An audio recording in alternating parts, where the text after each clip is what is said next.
കളങ്കാവൽ എന്ന സിനിമ കാണുമ്പോൾ കളങ്കാവൽ എന്ന എഴുത്ത് കഴിഞ്ഞാൽ എഴുന്നേൽക്കരുത്. ക്രെഡിറ്റ് കാർഡുകൾ റൺ ചെയ്തു തുടങ്ങിയാൽ 4-5 സെക്കൻഡ് നേരം അതീവ ശ്രദ്ധയോടെ നോക്കുക.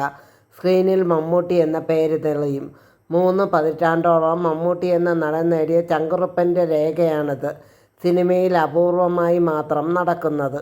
സിനിമയിൽ മമ്മൂട്ടിയുടെ പേര് തെളിയുന്നത് നടന്മാരുടെ പട്ടികയിൽ 2ാമതാണ്. ആദ്യം വരുന്നത് വിനായകൻ്റെ പേരാണ്. കാരണം ഈ സിനിമയിലെ നായകൻ വിനായകനാണ്. 3.5 പതിറ്റാണ്ടോളമായി 1ാമത് തന്നെയാണ് മമ്മൂട്ടിയുടെ പേര് വരുന്നതെന്ന് വ്യക്തം.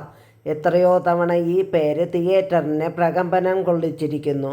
ഇതിനെല്ലാം ശേഷം മമ്മൂട്ടിയുടെ പേര് വിനായകൻ്റെ പേരിന് പുറകെ വരുന്നത് 2ാമനായതുകൊണ്ടല്ല, മറിച്ച് 2 അടി പുറകിലായാലും മുന്നിലാണെന്ന നെഞ്ചുറപ്പിലാണ്.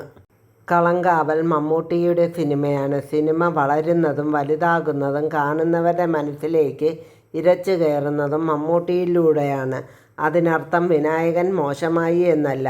വർഷങ്ങൾക്ക് മുമ്പ് 4 പേരെ കൊന്ന ഒരു ക്രിമിനലിനോട് കോടതി വരാന്തയിൽ വെച്ച് ആശങ്കയുടെ പേരിൽ ഒരാൾ ഒരു ചോദ്യം ചോദിച്ചു പോലും. 4 പേരെ കൊന്നതുകൊണ്ട് എന്ത് നേടി എന്നായിരുന്നു ആ ചോദ്യം. അയാൾ പറഞ്ഞു, അയാൾക്ക് ആരോടും പകയില്ല, പക കൊണ്ട് ചെയ്തതുമല്ല. അയാളെ തന്നെ സന്തോഷിപ്പിക്കാൻ അയാൾ ചെയ്തതാണത്രേ ആ കൊലപാതകങ്ങൾ.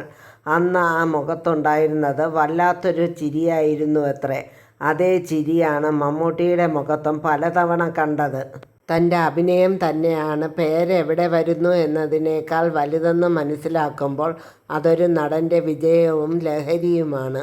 മമ്മൂട്ടിയുടെ അനുമതിയില്ലാതെ അദ്ദേഹത്തിൻ്റെ പേര് 2ാമത് കൊടുക്കില്ല. സിനിമയ്ക്ക് പണം മുടക്കിയത് അദ്ദേഹത്തിൻ്റെ കമ്പനിയാണല്ലോ. നായകൻ്റെ കസേര വിട്ടുകൊടുക്കുവാനുള്ള ധൈര്യമെന്നത് അയാൾ ആ കസേരയിൽ ഇരിക്കുന്നതിലും വലിയ തലയെടുപ്പാണ്. അതീവ സൂക്ഷ്മമായി ഈ വേഷത്തിലൂടെ മമ്മൂട്ടി പതുക്കെ യാത്ര ചെയ്യുമ്പോൾ നാം ഒന്നുകൂടി മനസ്സിലാക്കുന്നു, ഈ മനുഷ്യനിലെ വെടിമരുന്ന് പലപ്പോഴും കഥ എഴുതിയവരും സംവിധാനം ചെയ്തവരുമായ പലരും തിരിച്ചറിഞ്ഞിട്ടില്ല.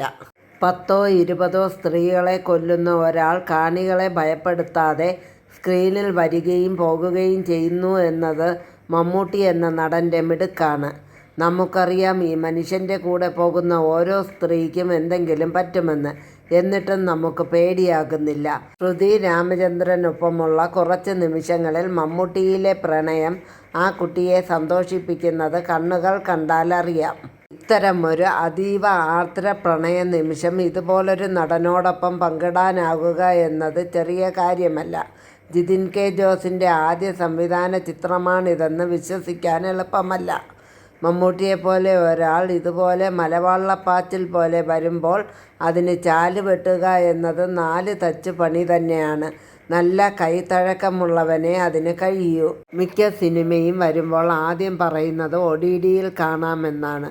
കളങ്കാവൽ OTTയിൽ കാണുമ്പോൾ നിങ്ങൾക്ക് നഷ്ടമാകുന്ന മമ്മൂട്ടി എന്ന നടൻ്റെ പറഞ്ഞു തരാനാകാത്ത പ്രതിഭാവയാർന്ന നിമിഷങ്ങളാണ്. ഇരുട്ടിൽ നിന്നല്ലാതെ വെളിച്ചത്തിലിരുന്ന് ചെറിയ സ്ക്രീനിൽ നിന്ന് ഈ ഫീൽ പകർത്തിയെടുക്കാമെന്ന് കരുതരുത്. ഒരു വരിയിൽ പറഞ്ഞാൽ ഈ മനുഷ്യൻ നമ്മെ അമ്പരപ്പിക്കുന്നു. ഓരോ സ്ത്രീക്കും തോന്നാം താൻ കാണാതെ തന്നെ പിന്തുടരുന്ന ഒരു സിഗരറ്റ് പുക പുറകിലുണ്ടോ എന്ന് ഈ സിനിമ കാണുമ്പോൾ. കളങ്കാവൽ വിജയം നേടി കുതിക്കുമ്പോൾ ചിത്രത്തെ ഇരുകൈയും നീട്ടി സ്വീകരിച്ച പ്രേക്ഷകർക്ക് നന്ദി പറഞ്ഞ് മമ്മൂട്ടിയും വിനായകനും. കഴിഞ്ഞ കുറച്ച് ദിവസങ്ങളായി ലഭിക്കുന്ന പ്രേക്ഷക പ്രശംസയിലുള്ള സന്തോഷം പങ്കുവെച്ച മമ്മൂട്ടി തൻ്റെ സിനിമാ തിരഞ്ഞെടുപ്പുകളെ വിശ്വസിച്ചുകൊണ്ട് എന്നും തന്നോടൊപ്പം നിൽക്കുന്ന പ്രേക്ഷകരോട് ഒരുപാട് നന്ദി പറഞ്ഞു. തൻ്റെ പ്രകടനത്തിന് ലഭിച്ച മികച്ച പ്രതികരണത്തിന് വിനായകനും പ്രേക്ഷകരോട് നന്ദി അറിയിച്ചു. ജിഷ്ണു ശ്രീകുമാറും ജിതിൻ കെ ജോസും ചേർന്ന് തിരക്കഥ രചിച്ച കളങ്കാവൽ മമ്മൂട്ടി കമ്പനിയുടെ ബാനറിൽ നിർമ്മിച്ച 7ാമത്തെ ചിത്രം കൂടിയാണ്.